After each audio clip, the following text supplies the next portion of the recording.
India is now a $4 trillion economy. According to the latest estimates from the International Monetary Fund in 2026, India has officially entered the league of the world's largest economies, trailing only behind giants like the United States and China in absolute size.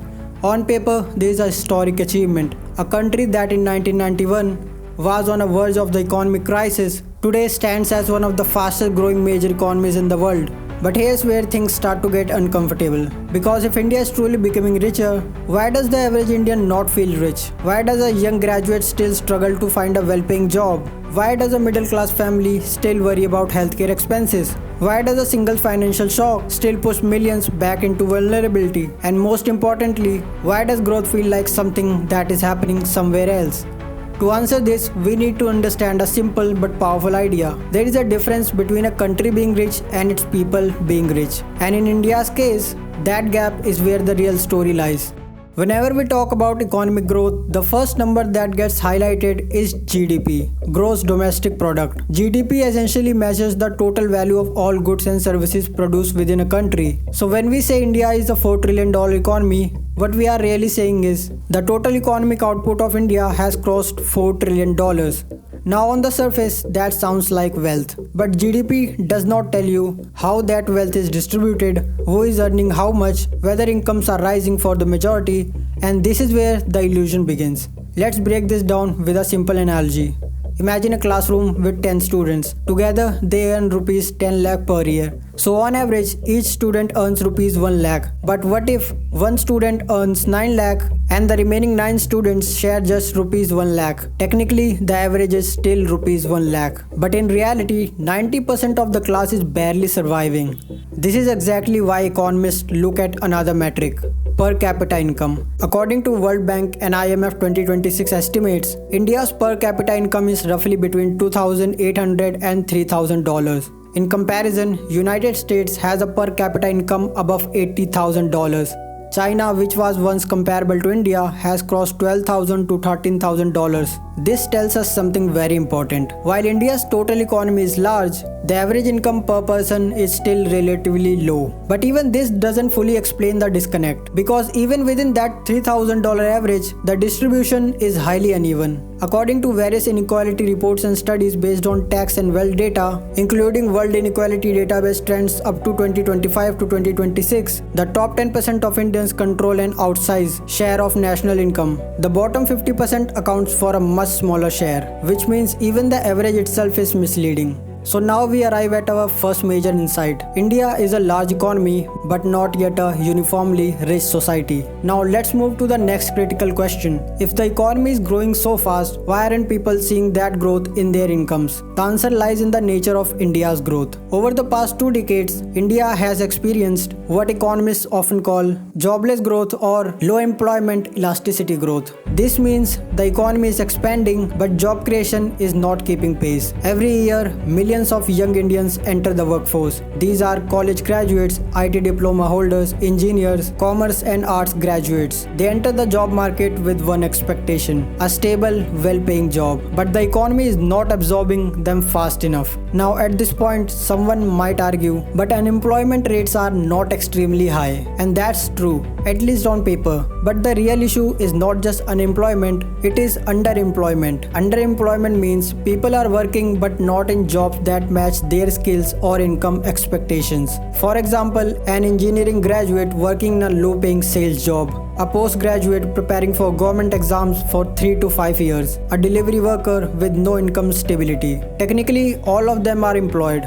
but economically, they are not progressing. To understand why this is happening, we need to look at which sectors are actually driving India's growth. According to India's economic survey and RBI data, the services sector contributes over 50% of India's GDP. This includes IT, finance, consulting, telecom, and other high-value services. At the same time, agriculture still employs a large portion of the workforce, but contributes a much smaller share to GDP. This creates a structural imbalance. Let's simplify this. You have a large number of people working in agriculture, low productivity, low income. A smaller number of people working in services, high productivity, high income. So the economy grows, but the benefits are concentrated. Now compare this with the traditional development path followed by most countries. Agriculture, then manufacturing, then services. Countries like China followed this path. They first built a strong manufacturing base, which absorbed millions of workers from rural areas and then transitioned into services. India, however, took a different route. It moved more directly towards services without fully developing manufacturing at scale.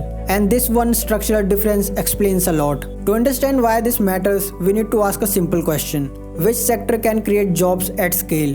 The answer is manufacturing. Manufacturing has three unique advantages. It can employ large numbers of semi-skilled workers, it provides stable wages, it increases productivity over time. This is exactly how countries move people from low income to middle income status. At its peak, manufacturing contributed close to 30% of GDP in China. In India, even in 2026, it remains around 16 to 17%. That gap is not just a static, it represents millions of missing jobs. But why hasn't manufacturing scaled in India the same way? The answer lies in a combination of structural challenges: infrastructure gaps, logistics, ports, supply chains, land acquisition complexities, regulatory hurdles, skill mismatches, global competition from countries like Vietnam. Despite policy efforts, scaling manufacturing has been slower than expected. And because of this, India's growth has become high output but low employment. Now we come to one of the most critical aspects of the Indian economy, and one that is often ignored in mainstream discussions. A large portion of India's workforce operates in the informal sector. According to ILO and government estimates up to 2026, over 80% of workers in India are part of the informal economy. This includes street vendors, small shop owners, daily wage laborers, gig workers, home-based workers. These are not marginal participants, they are the backbone of the economy. But informal work comes with a major limitation: lack of stability. Informal workers typically do not have fixed salaries, job security, health insurance, retirement benefits. Their income is irregular, unpredictable, highly sensitive to economic shocks. Now here's the key point: GDP counts their output. So if a street vendor sells goods, that contributes to GDP.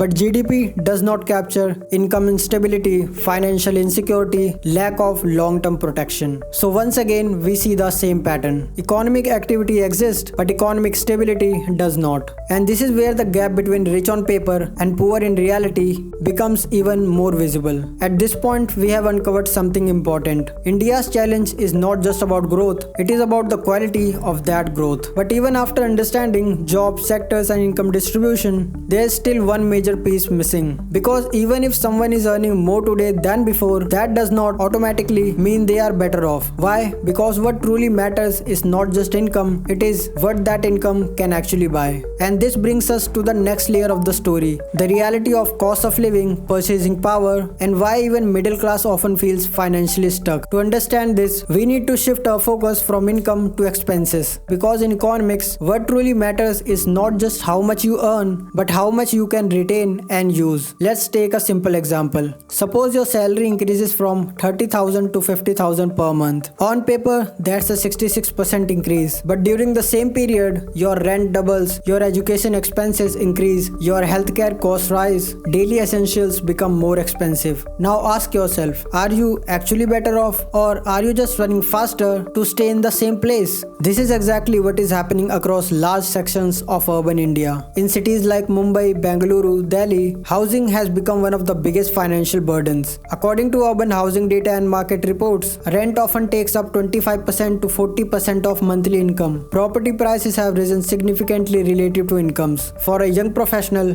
buying a home is no longer just a financial goal, it has become a long-term struggle. And this has a ripple effect, because high housing costs reduce savings, consumption, financial flexibility. Next comes education. In India, education is not just an expense, it is seen as a primary path to upward mobility. But the cost of that path has increased sharply. Private school fees, coaching institutes, professional degrees. According to various education sector reports, households are spending a growing share of income on education. For middle class families, this creates a dilemma. You cannot compromise on education, but you cannot ignore the financial pressure either. Now let's talk about one of the most critical risks: healthcare. According to national health accounts and policy estimates, India still relies heavily on out-of-pocket healthcare spending. This means individuals pay directly for the medical expenses. Now consider this, a single hospitalization can cost several months or even years of savings, and this is not a rare event. This creates a constant underlying insecurity.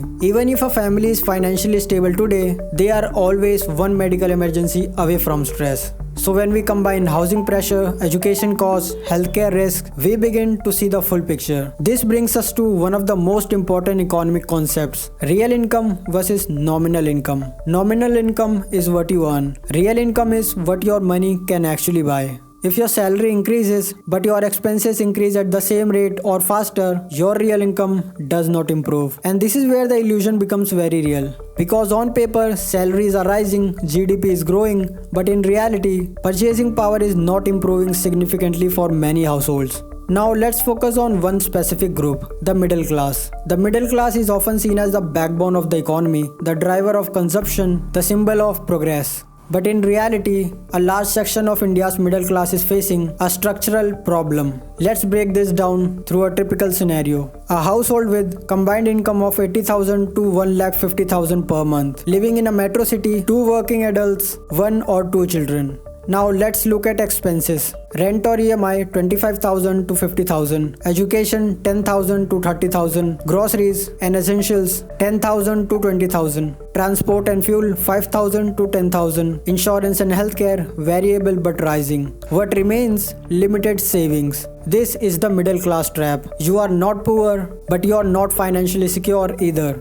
And more importantly, you are constantly balancing present expenses, future goals, and expected risks. There is also a psychological aspect to this, because the middle class is not just managing money, it is managing expectations. With social media exposure, global comparisons, rising aspirations, people are constantly aware of what they could have. But when income growth is moderate, expenses are high, it creates a gap between aspiration and reality. And that gap leads to stress, delayed life decisions, reduced financial confidence. So even though the economy is growing, the feeling of financial progress is missing. Now let's zoom out again, because India is not a single uniform economy. It is a combination of multiple realities. The most important divide is urban versus rural. A significant portion of India's population still lives in rural areas, and their income is heavily dependent on agriculture, allied activities, small-scale local work. According to agricultural and NSSO-based trends, agricultural productivity is improving slowly. Income growth remains volatile. Seasonal dependence is still high. This creates a situation where income is not just low, it is unpredictable.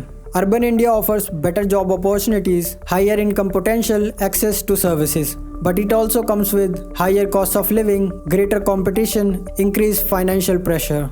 So while urban incomes are higher, so are urban expenses. When we combine both realities, we get a dual economic structure. One part of the country is growing rapidly, integrating globally, creating high-value output. Another part is growing slowly, dependent on traditional sectors, facing income limitations. GDP combines both, but lived experience depends entirely on which side you are on. And this is why a single number cannot represent a country as complex as India. Now we come to a very important indicator of economic health: consumption. In simple terms, people spend when they feel secure. But in India, consumption is uneven. You can see this clearly. On one hand, premium malls are expanding, luxury brands are growing, high-end consumption is rising. On the other hand, large sections remain price-sensitive, demand for essentials dominates, savings are limited. This creates a structural imbalance. For an economy to grow sustainably, consumption must be broad-based, meaning a large portion of the population should have enough income to spend. But if wealth is concentrated, income growth is uneven, then consumption becomes narrow. And this affects long-term growth, the inequality loop. Here's how the loop works. Growth benefits a smaller segment, the segment saves more, broader population has limited income, consumption does not expand fully, which means growth cannot scale sustainably across the entire economy. So inequality is not just a social issue, it is an economic constraint. At this point, we have uncovered multiple layers: GDP versus reality, jobs versus growth, income versus expenses, urban versus rural divide, consumption versus inequality, and all of them point to one central idea: India's growth is real but incomplete.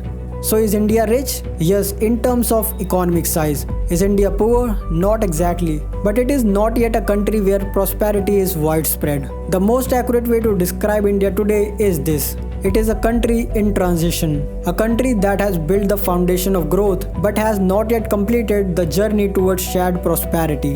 And this is why the contradiction exists. Because on paper, the numbers are strong, the growth is real, the potential is massive. But in reality, jobs are limited, incomes are uneven, costs are rising, security is fragile. And until these gaps are addressed, the perception will remain. India will continue to look rich on paper but feels less prosperous on the ground. In the end, economic success is not defined by GDP alone, it is defined by whether people can earn stable incomes, afford a decent standard of living, build financial security, improve their quality of life over time. Because a country is not truly rich when its economy grows, it is truly rich when its people do.